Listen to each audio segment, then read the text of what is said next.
To my channel షబీనాతో సరదాగా. ఎలా ఉన్నారు? అందరూ బాగున్నారా? బయట అయితే విపరీతంగా చలి ఉంది.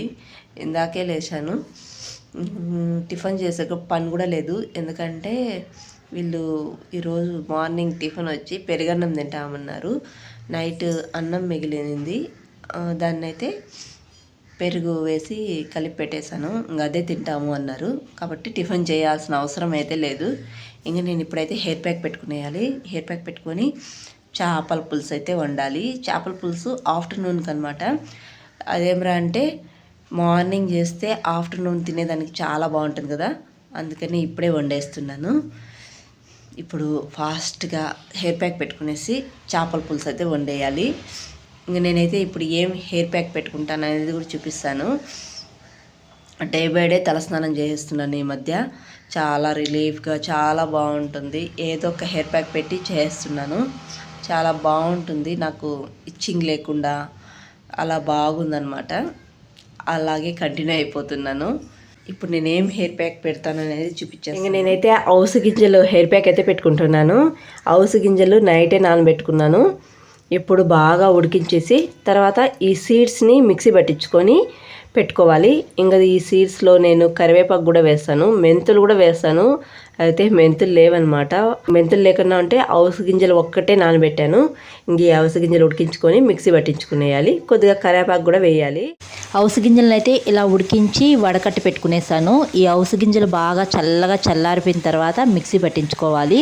జల్లీ మాత్రం సపరేట్ చేసి పెట్టుకునేసాను. ఇంకా చల్లారిపోయిన తర్వాత అవిసె గింజలు మిక్సీ జార్లో వేసుకొని కొద్దిగా కరివేపాకు వేసుకున్నాను.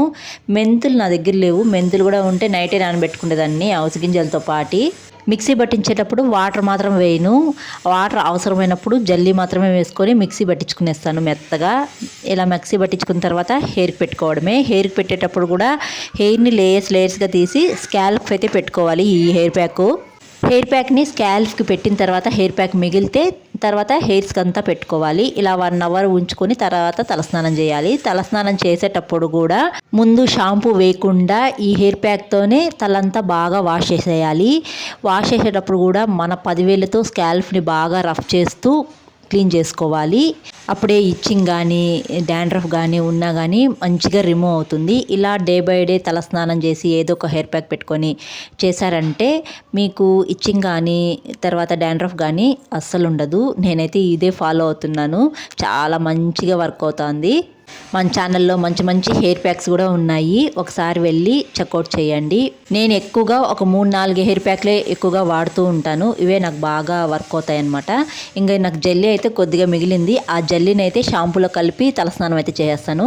ఇంక ఇక్కడైతే చేపల పులుసుకు కూడా రెడీ చేసి పెట్టుకునేసాను. ఎందుకంటే మార్నింగే చేసేస్తున్నాను చేపల పులుసు. మార్నింగ్ చేసి ఆఫ్టర్నూన్ తింటే చాలా బాగుంటుంది.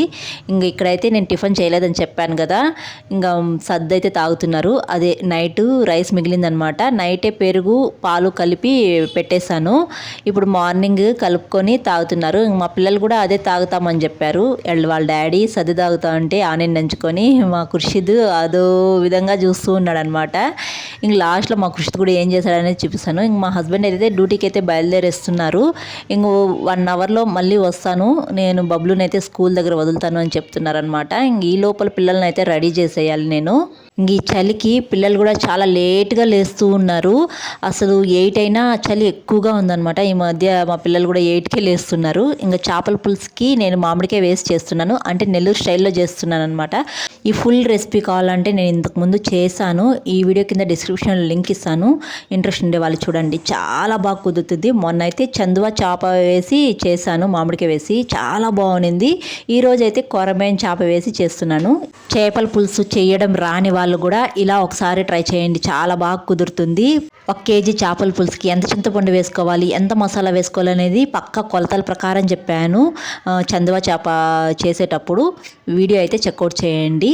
మా అమ్మ చేసే విధంగా చేశాను, అయితే మామిడికాయ వేసి చేశాను అనమాట. మా పిల్లలకైతే ఇక్కడ సర్ది పెట్టేశాను. వాళ్ళ డాడీ డ్యూటీకి వెళ్ళేటప్పుడు ఇక్కడ ప్రొమోగ్రనేట్స్ అయితే ఒలిచిచ్చేసి వెళ్ళారనమాట, సర్దులోకి వేసుకొని తినండి అని చెప్పేసి. మా పెద్దబాబు మాత్రం వాళ్ళ డాడీ ఆనియన్ నంచుకొని తినే చూశాడు. ఇంకా ఆనియన్ ముందర పెట్టుకొని తిన్నాడు అనమాట. మళ్ళీ ఈ ప్రొమోగ్రనేట్స్ చూసేందుకు మా చిన్నోడి నుంచి లాక్కుంటున్నాడు. పెరుగన్నంలోకి ఫ్రూట్స్ వేసి బయట అమ్ముతూ ఉంటారు హోటల్లో. మనం బయట తీసుకుంటే ఇలా ఫ్రూట్స్ అన్నీ వస్తాయి పెరుగన్నంలో. ఒక్కసారి కొనుక్కున్నాను, అది కూడా నేను ప్రెగ్నెన్సీ టైంలో తీసుకున్నాను అనమాట. అది కూడా చేసుకుంటే ఓపిక లేకుండా ఉంటే తీసుకున్నాను. ఫుల్ వామిటింగ్స్ అవుతున్నాయి. అప్పుడు పెరుగన్నం తీసుకొని తిన్నాను అనమాట. అప్పుడు చూశాను పెరుగన్నంలోకి ఇలా ఫ్రూట్స్ అన్నీ వేసి ఇవ్వడము. ఇంకా చేపల పులుసు కూడా అయితే అయిపోయింది.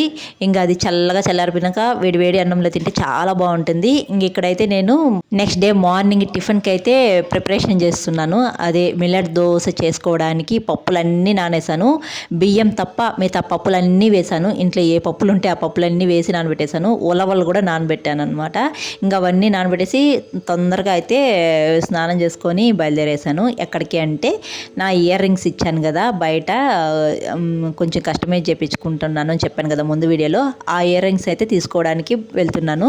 మా హస్బెండ్ డ్యూటీకి వెళ్ళాలి, టైం అయిపోతుంది. తొందరగా తీసుకుని వచ్చి నన్ను మళ్ళీ ఇంటి దగ్గర వదిలేసి మళ్ళీ ఆయన డ్యూటీకి అయితే బయలుదేరేయాలి.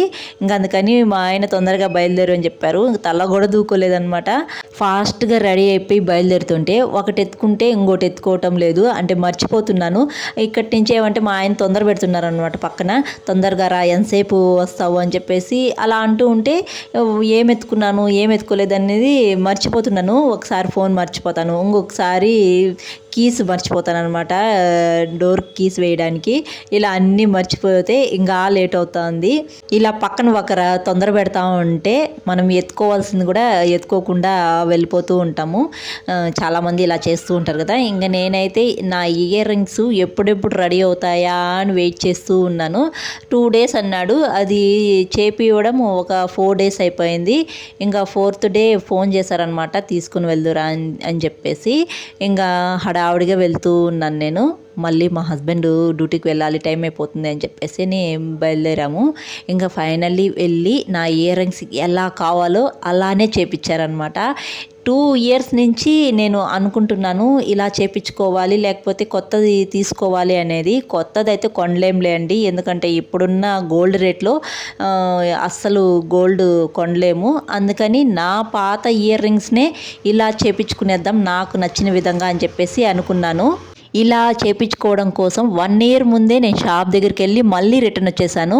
ఎందుకంటే మనము గోల్డ్ తీసుకునేటప్పుడు ఇది నాకు కరెక్ట్గా 18 క్యారెక్టా 22 క్యారెక్టా అనేది కరెక్ట్గా తెలియదు అనమాట. ఎందుకంటే ఆ గోల్డే పెట్టి చేపించుకోవాలి కాబట్టి దాన్ని టెస్ట్ చేపిద్దాము అని చెప్పేసి ఒక ఆలోచన అయితే ఉన్నింది నాకు.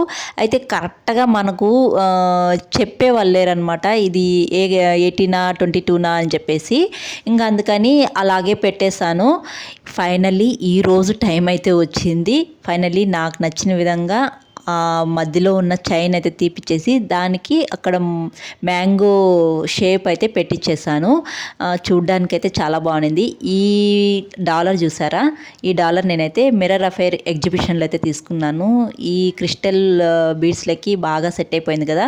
నేను వేసుకున్న శారీకి అయితే బాగా సెట్ అయిపోయింది అనిపించింది నాకు చాలా బాగా నచ్చింది. మా హస్బెండ్ కూడా చూసి బాగుంది, ఇలాంటి క్రిస్టల్ బీడ్స్ ఇంకా కలర్స్ చాలా ఉంటాయి కదా, అవి ఇంకా వేసుకోవచ్చు కదా డ్రెస్ మ్యాచింగ్ అన్నారనమాట. మొన్న పెట్టిన మిర్రర్ అఫైర్ ఎగ్జిబిషన్లో కూడా డాలర్స్ కూడా చాలా బాగున్నాయి.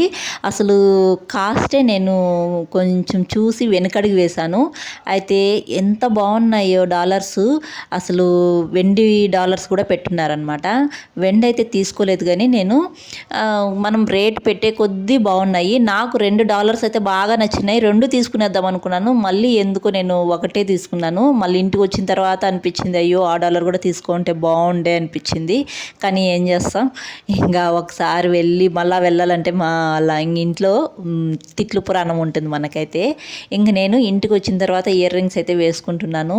చాలా రోజులైంది ఈ ఇయర్ రింగ్స్ అయితే వేసుకొని. కాలేజ్ డేస్లో వేసుకునేదాన్ని, డైలీ వేసుకునేదాన్ని ఇయర్ రింగ్స్.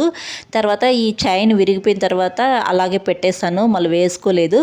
ఫైనల్లీ నాకు నచ్చిన విధంగా ఇప్పుడు కస్టమైజ్ చేయించుకొని వేసుకుంటున్నాను. ఎలా ఉన్నాయి నా ఇయర్ రింగ్స్, బాగున్నాయా? ఇంకా ఈ ఇయర్ రింగ్స్ అయితే ఇంతకుముందు నేను డైలీ పెట్టుకునే ఇయర్ రింగ్స్ అనమాట. ఇవైతే ఇంతకుముందు ఇయర్ మ్యారేజ్ డేకి మా హస్బెండ్ అయితే కొనిచ్చారు. అప్పుడు డైలీ వేసుకునేదానికి లేకుండా ఉంటే కొనిచ్చారనమాట. ఇంకా ఆ ఇయర్ రింగ్స్ అయితే తీసేసి ఇప్పుడు నేను కస్టమైజ్ చేయించుకునే ఇయర్ రింగ్స్ అయితే బుట్టకమ్మలు పెట్టుకునేసాను.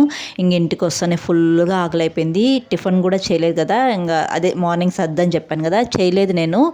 ఇంకా హడావిడిగా బయలుదేరి షాప్కి వెళ్ళిపోయాను కదా, వచ్చిన తర్వాత ఫుల్గా ఆకలి అయింది. నేను ముందుగానే చేపల పులుసు చేసి పెట్టేసి వెళ్ళాను. ఇంక వస్తానే ఒక చేప పెట్టుకొని తినేసాను. తర్వాత వేడివేడిగా రైస్ అవుతానే మా పిల్లలు కూడా వచ్చేసారు. ఇంక వాళ్ళకి పెట్టేసి నేను కూడా వేడివేడిగా తినేసాను. వేడి రైస్లోకి చల్లగా చల్లారిపోయిన చేపల పులుసు వేసుకొని తింటే అబ్బా ఎంత బాగుంటుందో అసలు. ఆ టేస్ట్ మామూలుగా ఉండదు. ఇంకా చేపల పులుసు అంటే కారం కొద్ది ఎక్కువగానే పడింది. ఉండాలి కూడా, పులుపు కారం ఉంటే తినడానికి చాలా బాగుంటుంది. మా పిల్లలు మామూలుగా కారం తినరు. ఏదైనా కారం ఉంది అంటే అబ్బా కారం నాకు వద్దు అని పక్కన పెట్టేసేవాళ్ళు. అలాంటిది పుల్లగా కారంగా ఈ చలికి భలే ఉంది తినడానికి నోటికైతే. ఇంకా మారం పెట్టకుండా తినేశారు. ఇంకా తినేసి ఎక్కడ వాళ్ళు అక్కడ వెళ్ళిపోయారు. ఇంకా నేనైతే నా డ్రెస్ అయితే స్టిచ్ చేసుకుంటున్నాను. మార్నింగ్ నుంచి అస్సలు టైం దొరకదు ఏదైనా స్టిచ్ చేసుకోవాలంటే. నాకు ఎప్పుడైనా ఆఫ్టర్నూనే ఎక్కడ వాళ్ళు అక్కడ తినేసి లంచ్ వెళ్ళిపోయారంటే అప్పుడు నాకు కొంచెం టైం దొరుకుతుంది. అప్పుడు ప్రశాంతంగా కూర్చొని నాకు కావాల్సినవి డ్రెస్సులన్నీ స్టిచ్ చేసుకుంటాను. కటింగ్ అయినా అప్పుడే ఆ టైంలో చేసుకోవాలి. ఇంకా పిల్లలు స్కూల్ నుంచి వచ్చేళ్ళకి నా డ్రెస్ కూడా స్టిచ్ చేసుకునేనాను. ఇంకా మా బబ్లుకి 6:30 నుంచి 7 లోపల అయితే డిన్నర్ అయితే పెట్టేస్తాను. ఇంకా తినరా అని చెప్తే నేను తినను, నువ్వే తినిపి మమ్మీ అని చెప్పేసి అట్లే కూర్చున్నాడు అనమాట. ప్లేట్లో రైస్ వేసి పెడితే కూడా తినను అని చెప్పేసి అలాగే కూర్చున్నాడు. నేను తినిపిస్తే ఈ గ్యాప్లో కొంతసేపు సెల్లు చూడొచ్చని మా బబ్లు ఆలోచన అనమాట. అలాగే నా ఇయర్ రింగ్స్ ఎలా ఉన్నాయో తప్పకుండా కామెంట్ చేయండి. ఇది ఇవాల్టి వీడియో. ఈ వీడియో నచ్చితే ఒక చిన్న లైక్ ఇవ్వండి. అలాగే కొత్తగా చూసేవాళ్ళు జర సపోర్ట్ చేసి సబ్స్క్రైబ్ చేయండి. మరొక వీడియోలో మళ్ళీ కలుద్దాం. అంతవరకు టు ఫాలో షబీనాతో సరదాగా. Thanks for watching. See you all. Bye.